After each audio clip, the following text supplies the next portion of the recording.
Good afternoon, this is Lee McWhorter. Welcome to the second section of the system administration course that began last week. Last week, we blew through the first number of chapters and got into talking about, oh, I'm in the wrong notes. That's cryptography, that's the wrong class. Got into talking about scripting. We're going to talk about scripting more today and then go through the last few lessons as well fairly quickly. But one of the things I wanted to show was just some basic things. Well, to go back, I should say, before I even show anything, let's finish what we were talking about when we didn't quite get there last week for a couple of reasons. Let's talk about shell scripting. Lesson 5 is probably one of the more challenging lessons in this class because especially folks who haven't done any programming before, it's the first programming experience they will have run into. I always tell students, don't panic. It's programming, yes, but it's actually not as bad as it seems, especially at this level, because what we're covering in this is shell scripting. And the idea is that we want to be able to write some simple programs, simple scripts that can help us automate tasks. And that's generally what it's used for.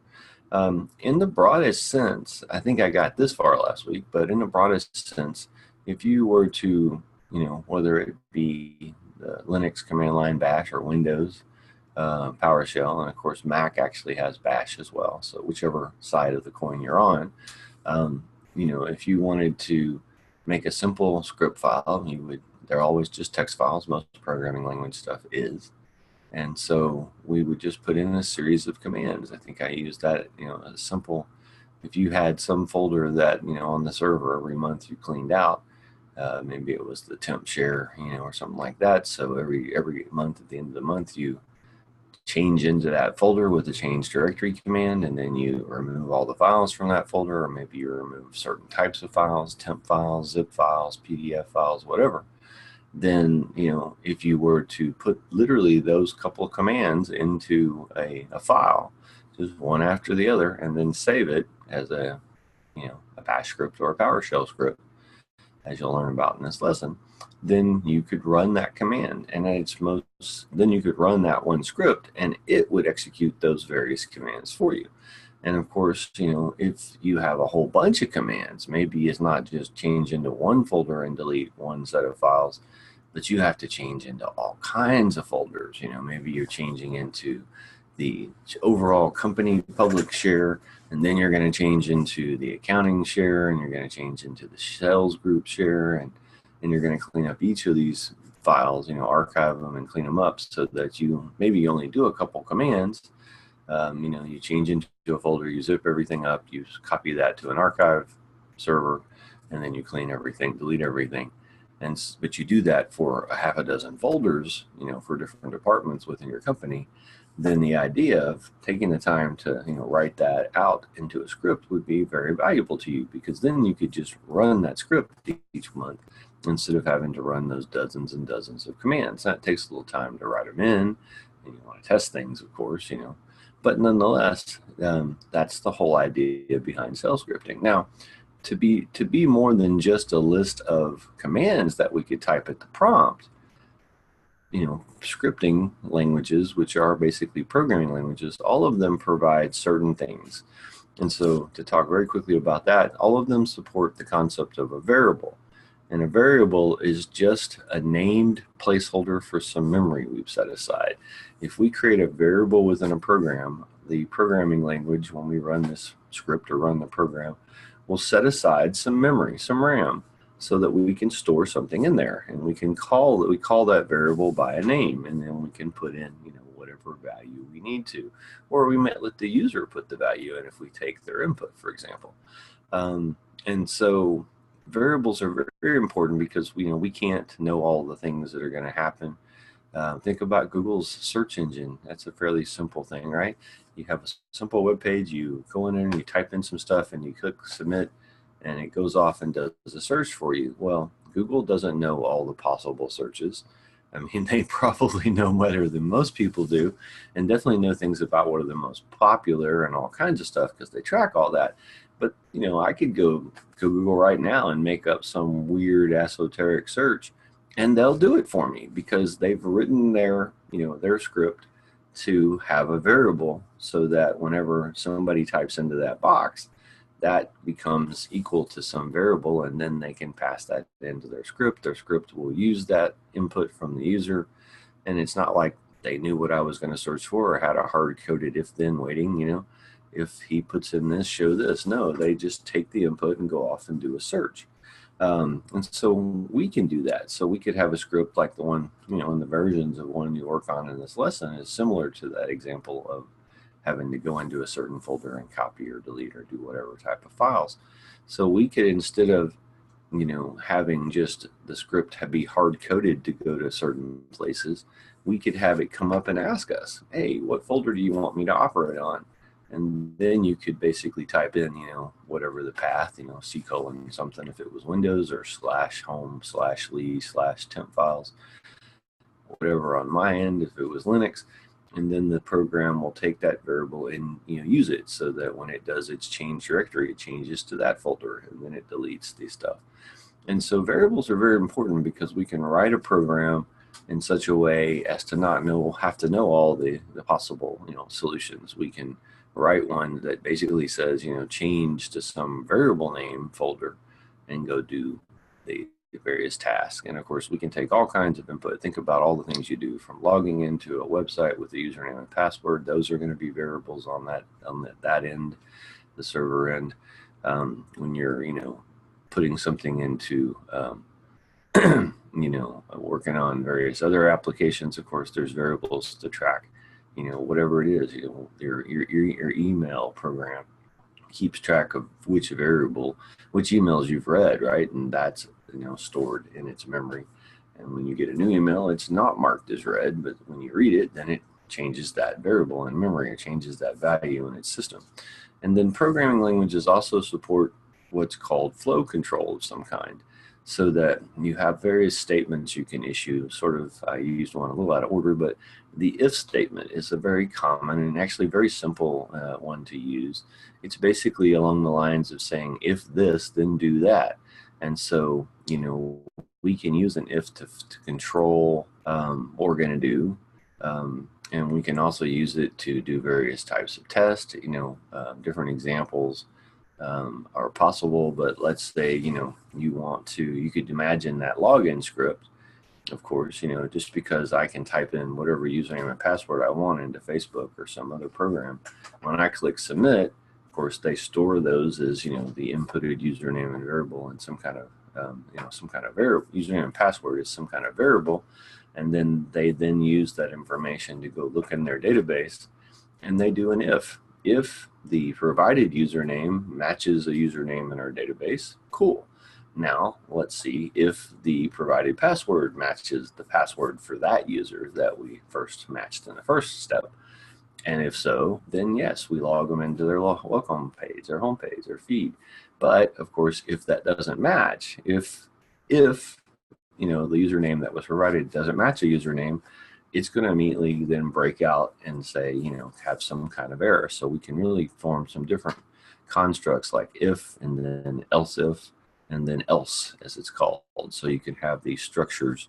So you can check for a condition if the username is right. And if it is, then you can go on and check to see if the password's right. And if so, let them on. But if it fails, you have that else option at each of those steps. So if the username doesn't match, it comes back and says, hey, we don't recognize that username. If the password fails, then it can come back and say, hey, your password was incorrect. And of course, suggest, if the username doesn't match, they may come back and say, hey, that username doesn't match. You want to try again or create an account, right? And then, of course, if the password doesn't match, they'll come back and tell you the password doesn't match. So we can have different conditions. And so we can use those, within, our scripts as well for administrative purposes. You could imagine, and I know you're, in this class still just learning, but imagine some kind of security scan that you run. And then based on the results of that scan, if it shows something, right, then you want to know. So you could have a script that goes off and, fires off some kind of security scan for you, then, checks a look at that output, scans over it looking for warnings or things like that. And if it sees such a thing, it then fires you off an email or puts a big message on your screen to say, hey, there's danger here, kind of thing. So in the broadest sense, those are the things you have to know. And then what you have to know is that each language has its own what's called syntax. And this is true for the simpler things like the scripting languages all the way up to the most complex programming languages on the planet. They all have some basic syntax, some rules that they must follow. For example, most languages, for example, will only let you use letters, numbers, and maybe the underscore character as a variable name. They kind of follow the rules of like file naming in a sense. You can't use special characters in a file name on your computer because those characters mean something special to the operating system. So the same thing, sometimes we can't use certain words or we can't use certain characters within our programming when we name a variable or we create a function or something because of the, that would conflict. Once you understand the basic rules, it's just a text file with a bunch of statements or commands in it. Many of them can be, directly commands you could type at the command line, though many times they'll be kind of modified because instead of saying directly, say just CD and some hard-coded path, if you take an input from the user and you now have that variable user input, then you're going to say CD to user input and output that variable. And the variable, when it actually runs the program and runs the command, it'll actually, whatever was typed in will be used in place of that variable. And so you can, then use some flow control and some logic, and you can write, fairly complex, functionality. Some of those tasks, like going back to that example, your end of month task, then maybe you, maybe you only need to do certain types of files. And so maybe one of the things you do is when your script switches into that directory, it does a listing on those types of files. If it doesn't get back any PDFs or temp files or whatever, then it doesn't clean those up. It, technically doesn't hurt anything to run a delete *.temp file or remove *.temp file, TMP, if there aren't any. But if you're going to run this script over a whole lot of folders and maybe a bunch of them wouldn't have it, then that'd be a perfect place for an if. You would go in there and look to see if they have any of these type of files, and if there are temp files in that folder, then you would run the delete. And if not, you just loop on back in your program, and and that's one of the last things that we can do as well. All languages support some kind of loop because it becomes common that we do a lot of the same things. If it's some kind of accounting app that's going to pull in all the salespeople's data, and then it's going to calculate, do some math and figure out whether they deserved a bonus or not. We don't want to write a block of code for each salesperson. We write a generic block of code that we loop. We pull in all the data and then we loop over that data and do one record at a time, basically. So anyway, with that little quick overview, and hopefully the lesson itself also, when you read through that, will help make that clear. But one of the things I wanted to do here is I'm going to share my screen. We're going to play around a little bit just quickly before we move on to the other topics. But you need to install nothing technically in this class for the scripting. You are using Bash or PowerShell scripts. Now, there are a couple notes. If you're going to use Bash, say you're a Mac user, or you are doing it in a virtual machine, one of our VMs, which is totally cool and doable, do this exercise that way.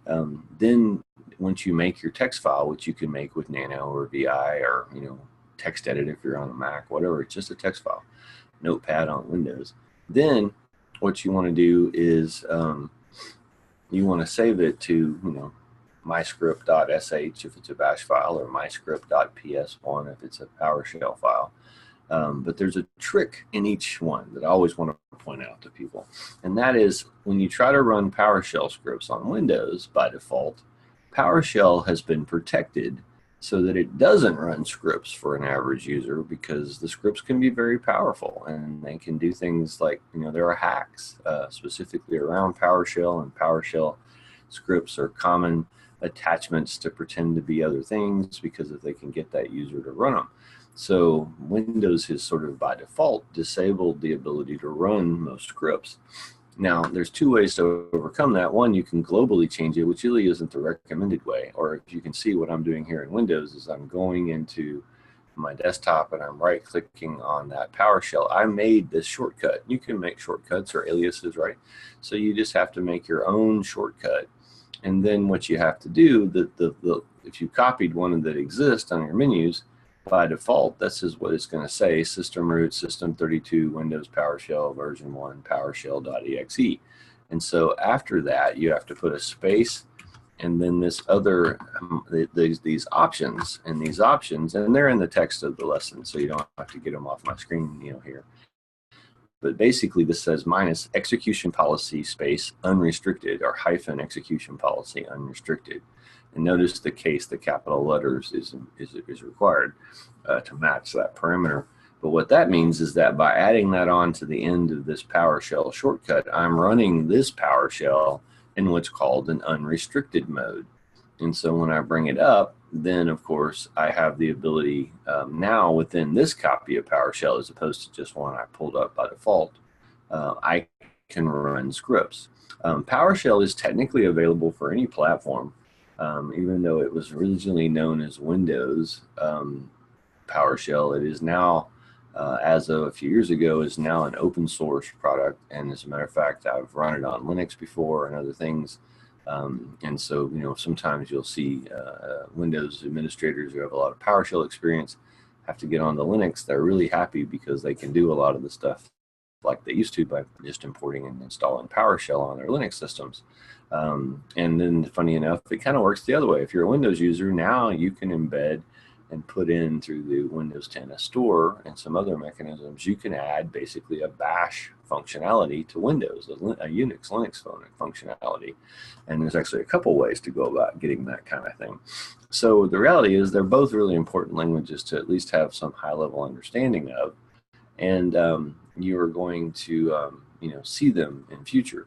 Now, I am going to actually show you some examples if I can find them. I guess these are my test scripts. And so this script here, I'm going to open up a copy of Notepad, and then I'm going to drag this script into it, this test script. As you can see, this is one that I wrote that basically is, I think I may have done this last week, if not, maybe, but this one just changes to a directory and then runs another script. And so in this case, that script, this is a script that just basically does two commands. And then, of course, this other, I didn't mean to close that exactly. This other script, memory, is a little more elaborate one. You'll notice that it has the asterisks, the hashtags as comments. That's talked about. So these are all comments here that are just, and you can think of it like the comments that are in the Etsy network interfaces file, right? When there's a comment, that line doesn't happen. And then when we look down here, it's a fair amount more stuff than we're going to have to deal with in most cases. But basically, it does some stuff here at the top of the script that checks whether or not it's running on Linux or Windows. That's the whole if, trying to determine the home directory or the root directory. Then when it comes down here, it gets some information, if the computer gets the computer's actual name based on that information. And then ultimately, it just uses a bunch of write host commands to be able to export out some of these variables and how much memory there is. So if I, for example, usually the first thing you ever see is oops, well, I can do that. I wanted host, not debug. So if I used write host and say something like hello world, then you'll see that I've written my first script. I didn't write it, I just did it as a command, right? But technically you could put that into, it's script, a text file, and then when you run that file. And so I'm going to switch to my desktop here, because one thing about starting PowerShell is it almost always starts, unless you start it from a different direction. It starts in your home directory, and my scripts are, of course, on my desktop in a folder called test scripts. So once I get into there, then I can look at it and I'll see that I have these scripts. So if I run memory, for example, not memory, we'll see that it says, do you want to run this? We'll run it once. It's got a security issue. And then you'll see it comes back and tells me my available memory in a nice little display here. And that's all that script does. So, there's ways to figure out memory. You can bury down, find the My Computer icon or My Computer. And then you can, basically right click and go into properties on that. So a number of steps down, but if you had this script in your library and it was one you were using and you were monitoring the memory on a server, then, very important, might build or want to run this on a regular basis and make sure you know where you stand, right? And keep an eye on your system. So that's PowerShell. But so I don't want to spend a whole lot of time on PowerShell or either, to be honest. I'm just trying to give you a high level, but that's the all you have to do. You have to create some kind of text file, and then you put some commands in here. And so I could have, I guess, if I want to just be that way and make a different one, just to show you from absolute scratch, we can make a text file. We can call it Hello World. And we're going to change its extension, which Windows is going to complain about, but that's okay. Then I'm going to come in here. And I like to drag it in. You can file open, or you can start in one notepad and file save as. But so if we say write host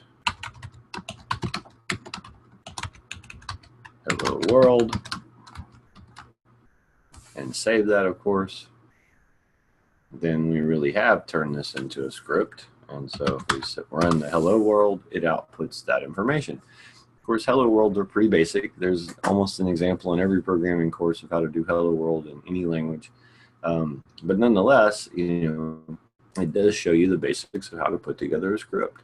And so you just have to take the lesson material and run with it a little bit more. And your example, and in that example, what you want to do is within your wherever you're building your scripts off your desktop or a test scripts folder or something like that, make a few subfolders that you put some fake files in, because the script you're supposed to be working on is one that can do kind of like my example. It can copy files from one folder to another. It can do some sort of file administration for you, and then we take you through building the basics of it, and then you go on and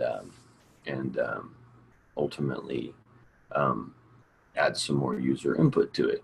Now, those are just a couple little PowerShell scripts. Just real quickly before I get out of screen share, I'm going to come over here to my Knockaround server again, just briefly. And on my Knockaround server, we have, after I change the font here,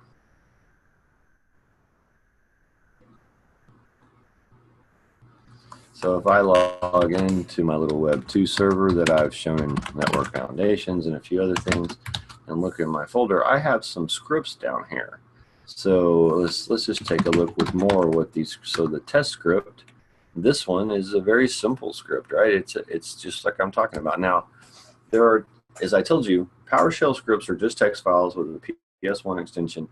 But if you don't start PowerShell with that extra parameter on the end of the command line, then they won't run. So that's the trick on Windows. On Linux, there's two tricks.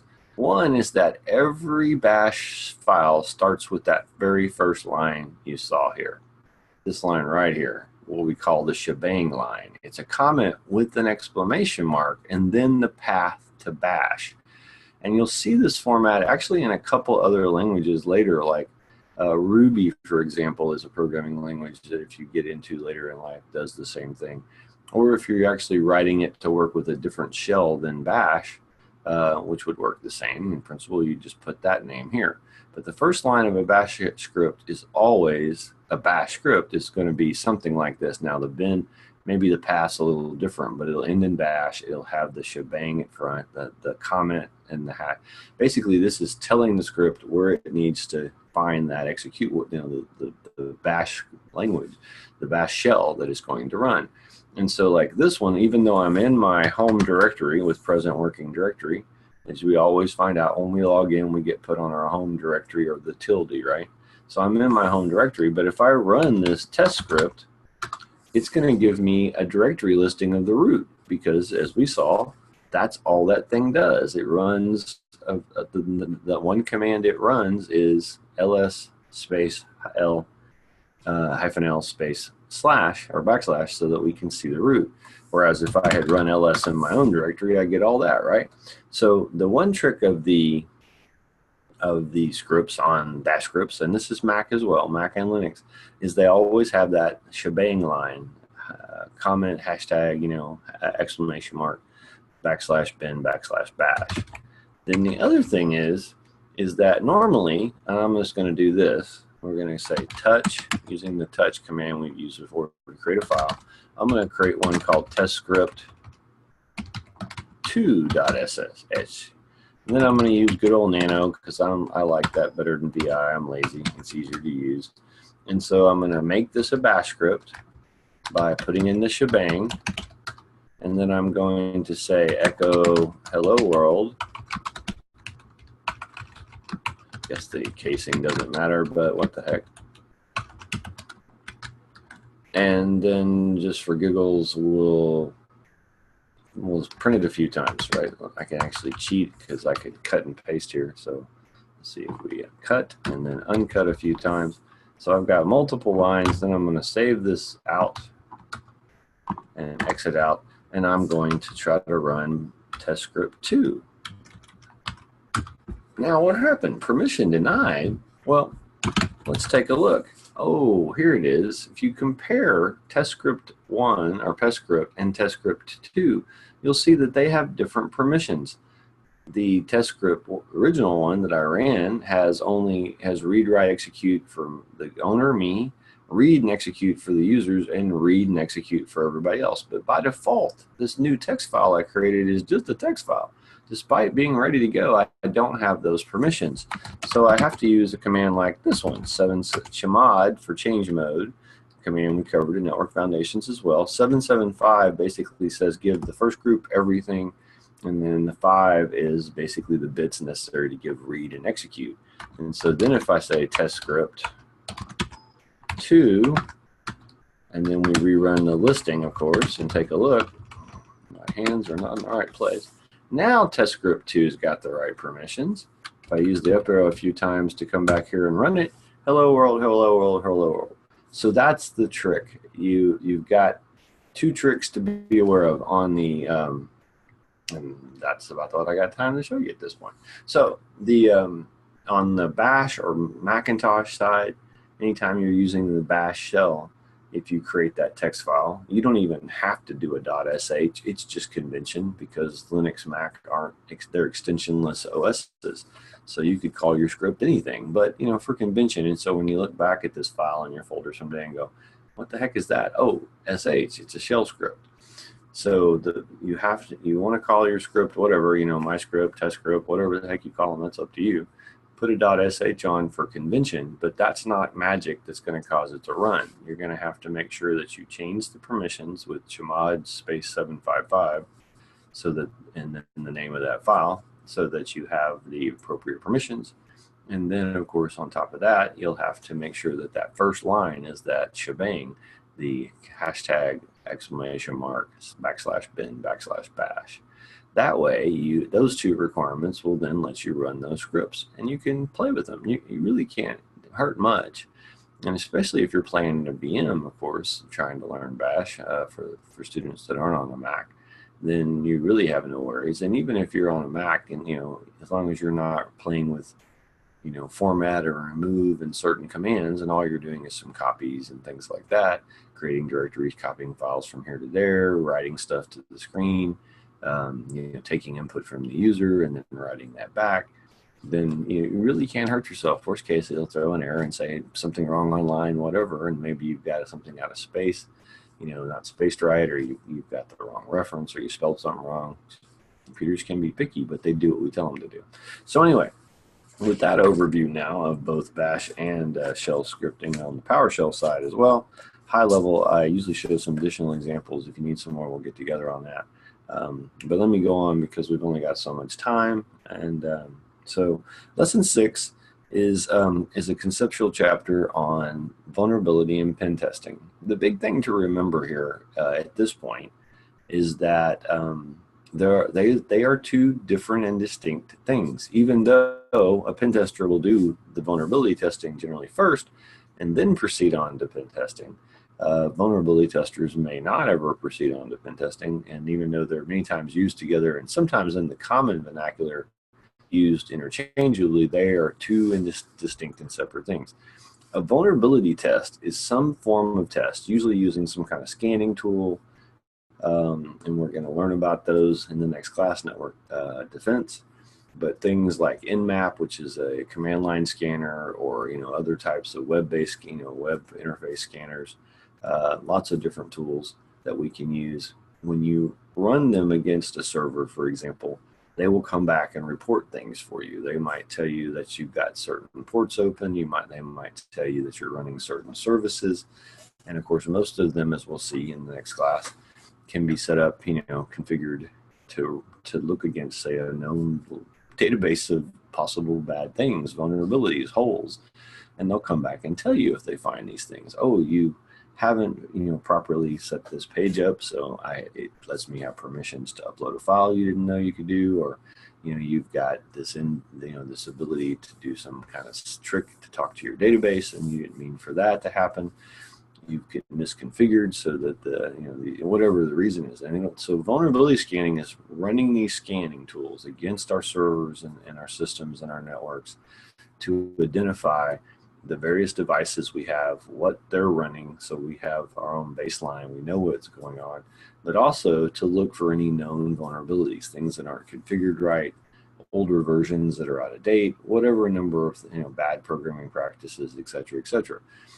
And if that's all we're doing is a vulnerability scan, that's where we stop. We can run scans all day against every system we have, against every type of computer, and come back with those reports, and we'll have all this information. We'll know all these machines and what they're running and where the vulnerabilities are. But that's vulnerability testing or vulnerability scanning.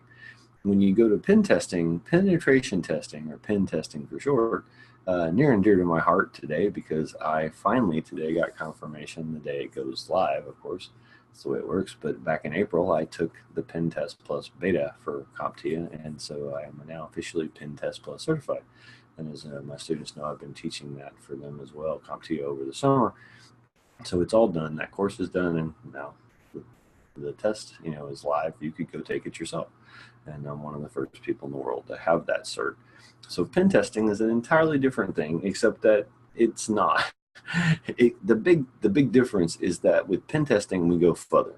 We don't just find the vulnerabilities. We try to see if we can use them, if we can exploit them. So a pen tester is going to do the same first vulnerability scans. If you hire me to pen test your company, I'm going to scan the heck out of your company. I'm going to find out every IP you have, all the machines you have, what services are running, what firewall you have running, what web server you have running, what versions.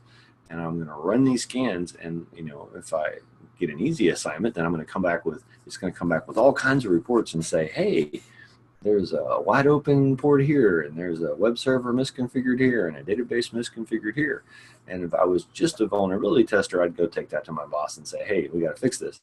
But if I'm a pen tester, then I go further, because what a pen test is about is, can I penetrate? Can I get into the system using some of these vulnerabilities?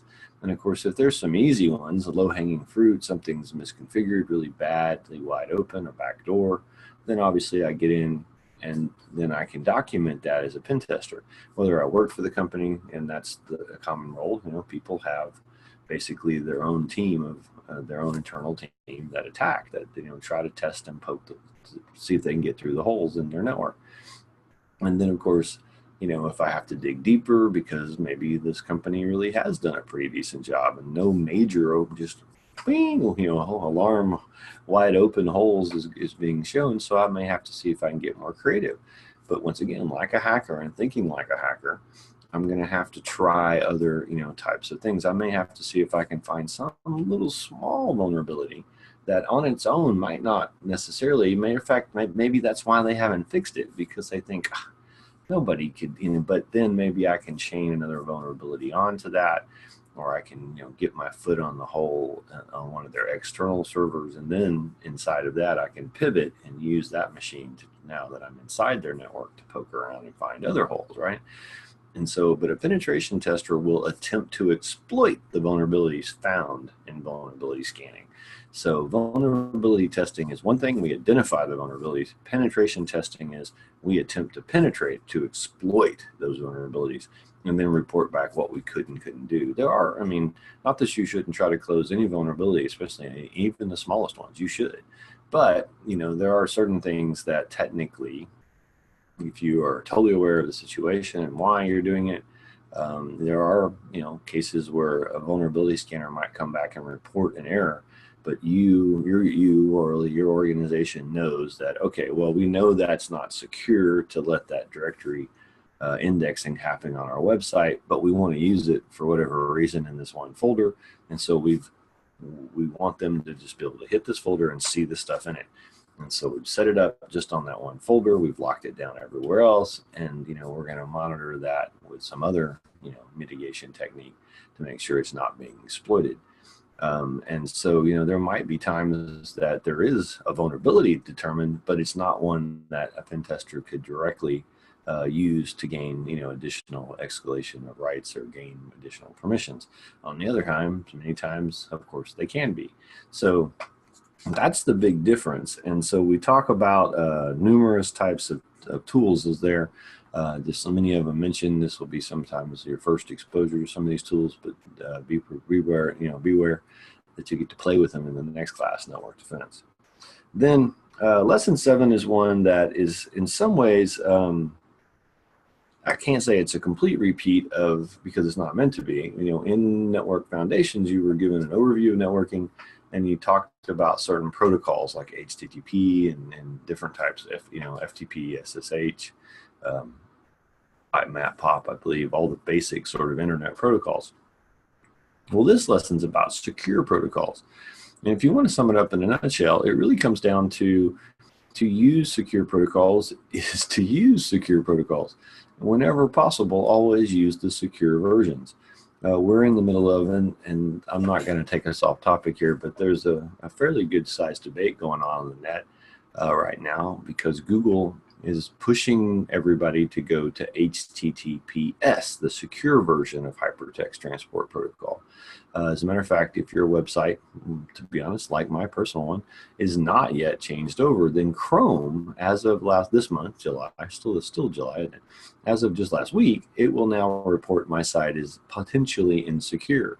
And there's absolutely nothing insecure about my site. It's a text, HTML, JavaScript, HTML5 responsive mobile site, a few pages of information, nothing about the site that's dangerous. But because I'm not encrypting end to end, Google is throwing a fit about it.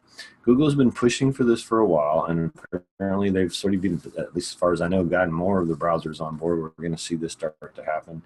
I guess it's all part of the post-Snowden days. But that debate aside, whether you feel like we really should or not, is not really relevant to be secure. And of course, there are absolutely reasons to use HTTPS. If you're passing credit card information or login information or anything that is confidential information, then yes, we should and have been for years using HTTPS. The logic behind everything going HTTPS is, I think, a little over the top. But that's, like I said, don't want to take us off topic. But the idea being, if you want secure web, then you use HTTPS. You set up your website with HTTPS, not with HTTP. If you want to have secure remote connections, we don't want to use the old Telnet protocol. We want to use, like we have learned in Network Foundations and other keep using, we want to use SSH. SSH is an encrypted version, basically, of, it's not, they're different protocols, but and the same thing, if you want to use file transfer from one machine to another, you don't want to use the old FTP file transfer protocol. You want to use secure copy or secure FTP, which is using SSH to wrap around and be secure.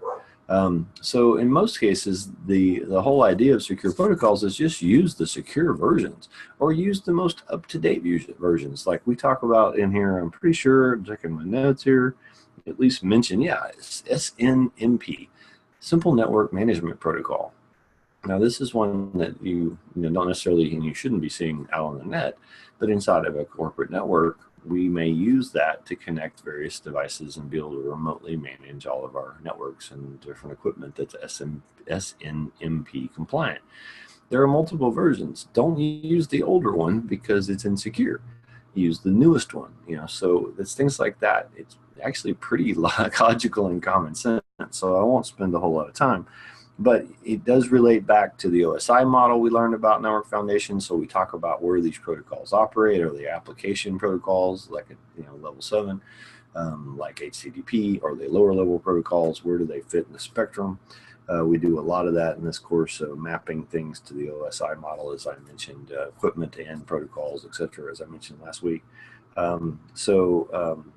Basically, like I said, if you need secure, which we do, then we want to use the secure protocols. Now, if you do have some reason where you can't, and there's still exists, you've got some legacy piece of equipment, that you're needing to maintain, and the only interface for remote access to it is Telnet, then we don't want to open that up to the outside world and have our remote admin from the other side of the world log in through Telnet over the internet, where every hop along the way somebody could capture that plain text username and password.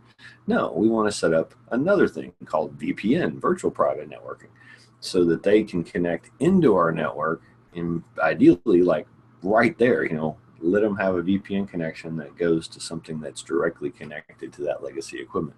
And then, even though when they connect from their office to inside of our office virtually, they're still going to have to use Telnet to get that one last hop to that machine. It's on an isolated segment. The whole office can't packet sniff it. Even if somebody broke it in, they'd have to be specifically there. So there are ways to wrap more secure protocols around, particularly VPN, around other protocols if we're needing to pass them without, because of some legacy piece of equipment or something. Lesson 8, I won't spend a whole lot of time on it all. It's definitely a good thing to read and get in your mind. And it's just about network and system architecture, because, it's probably not surprising, but, if you think about, if you don't plan your house well and you went out and just started trying to throw everything together and build your house, then would things lean, or would the doors close right? Would the one wall be longer than the other? Be like some of those classic fails pictures where the railroads and bridges don't line up or something, right? If they're not planning, then we run the risk of failures. And so from a security point of view, we want to basically take security into account from the very beginning. We want to think about how we design our networks and how we redesign our networks and restructure them from a security point of view. Some of the just base things you've already learned, like, do we want to set up VLANs, virtual LANs, to isolate traffic?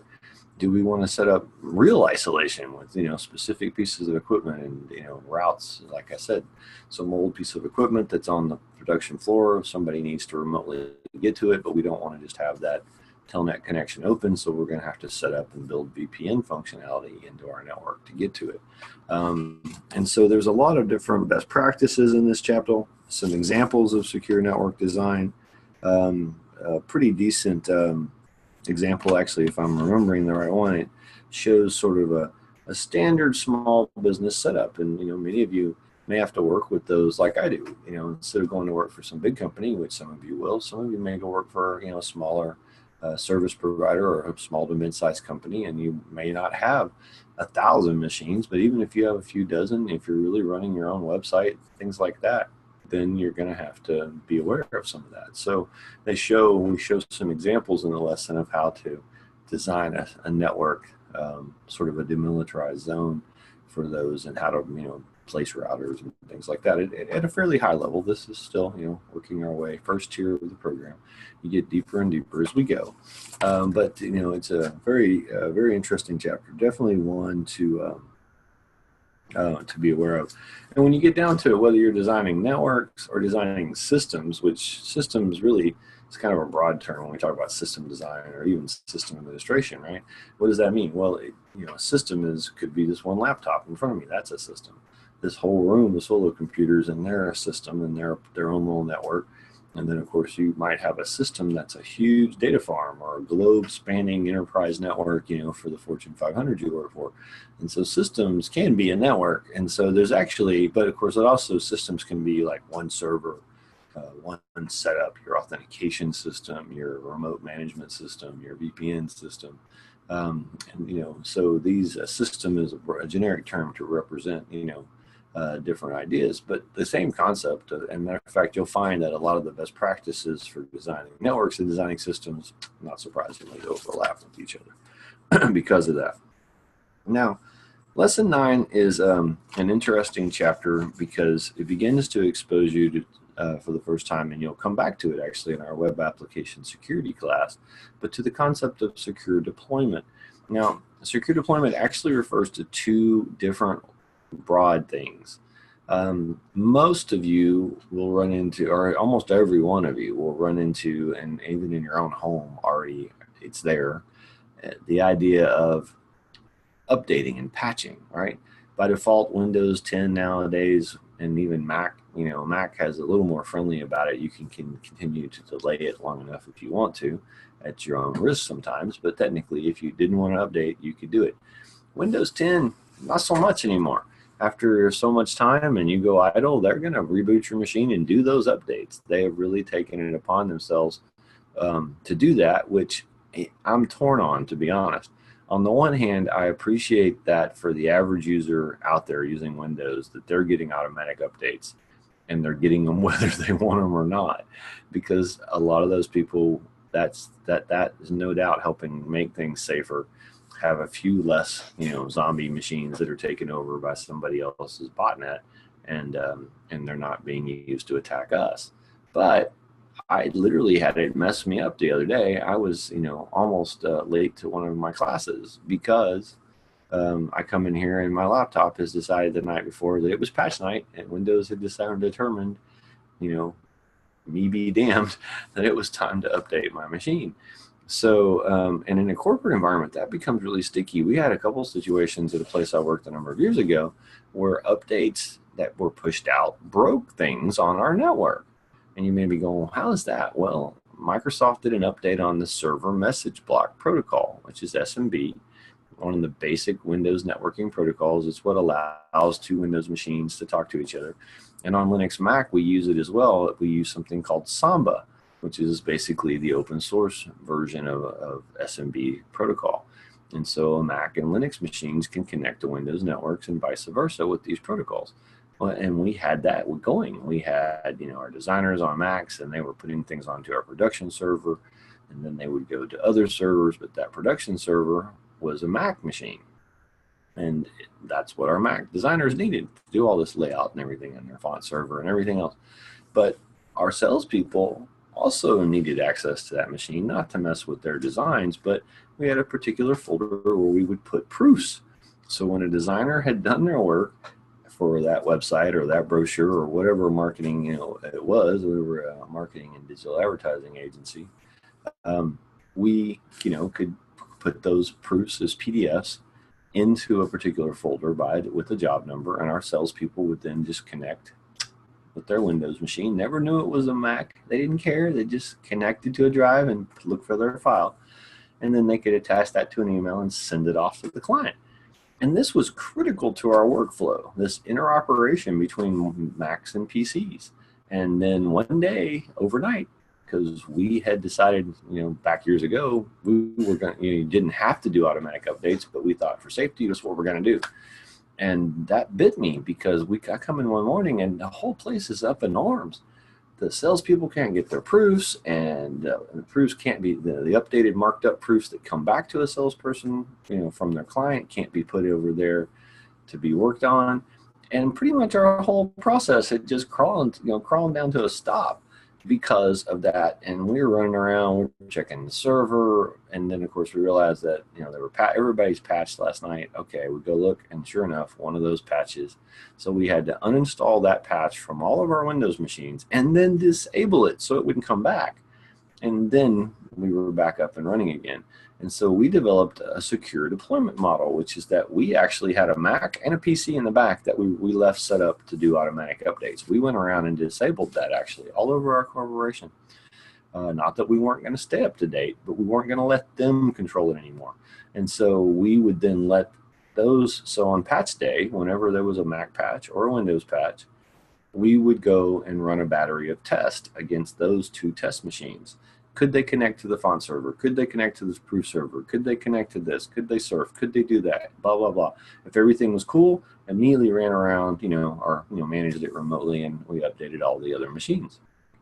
But if there was a problem, we figured it out there before it affected our organization. So that's one big part of secure deployment is, and not just patches for your OS. That's, like the enterprise level, you do have more control, thank God. But Windows is still pushing this, even at the professional and definitely at the home level. You really can't deny a patch anymore. It's going to come, and you can deny it for a long time on a Mac, at least the current versions admit it. But I have a feeling that's going to change someday, where you can't deny it very long, and they just force you to upgrade, even major revisions. But definitely the patches. And so the idea that beyond those types of systems, there's also, what about your your server software? What about QuickBooks and anything else that you may have bought, that you're using, that's, you're running this software inside your credit card processing software, on and on. All these need to be. What about your routers and equipment and all their patches? Do you just get them? Oh, new route. Let's just go throw them out there. Well, no, there needs to be some kind of process that you do this securely. You don't want to interject problems into your organization. Remember confidentiality, integrity, and availability. So while we want to make sure we're updated as much as possible, we don't want to break things. And so the other side of that coin is, and it's becoming more common, you'll probably likely find it, most companies have some form of internal development team now. Or even if it's outsourced. I mean, we produce our own, like I run a website. A lot of companies run a website. Somebody built that code and manages that. But a lot of companies go further. Their websites take customer support issues. They do things. They let people order products. And who's building all that? Think about Facebook or all these people who put apps on our phones. Somebody's writing all that code. And of course, then they're deploying that out to their own server to satisfy their clients, or they're pushing out apps to, updates to all their users. And what if that's not done securely? Now we may have pushed out something that, onto our corporate website that a hacker can take advantage of. So on the other side of development, deployment, we have to be secure in our development of software, particularly from in-house teams. But because now we're responsible for it all, right? We wrote it and we update it and we maintain it, as opposed to, if they're technically with some third party, I guess you could say, well, they didn't give us a patch or they gave us a crappy patch. You can kind of blame the other side. But really, that's your job. You should have tested that, not just taken that crappy patch and rolled it and screwed up your company. You should have, and have to spend all day reverting back. You should have tested it securely. Same kind of thing. If your internal development team, they shouldn't be able to just make a change and push it straight live to the world. There should be a testing server and there should be steps of this process. So that's what the secure deployment is about, both sides. Then the last chapter, which I'm going to leave you to read because it's pretty straightforward, is but there's an interesting story in there about the SCADA, SCADA, which is a protocol for controlling embedded systems or machinery that you'll find like in the manufacturing floor, and how it was used in various attacks, including the attack on the Iranian centrifuges with the Setnex virus. So interesting thing to read and be aware of. Of course, we've talked about that since the first class. That's one of our big challenges, is this whole space of embedded and IoT. And I would have talked more, but I'm out of time. So that's it. I got one more class to do, and then I'll work on getting the videos posted tomorrow. Yeah, today's Tuesday. Tomorrow, remember, the lessons through 8 are due, and of course Sunday we wrap up, and hopefully everybody's rocking along, finishing up, and we'll go on to new classes next week. Thanks. Bye.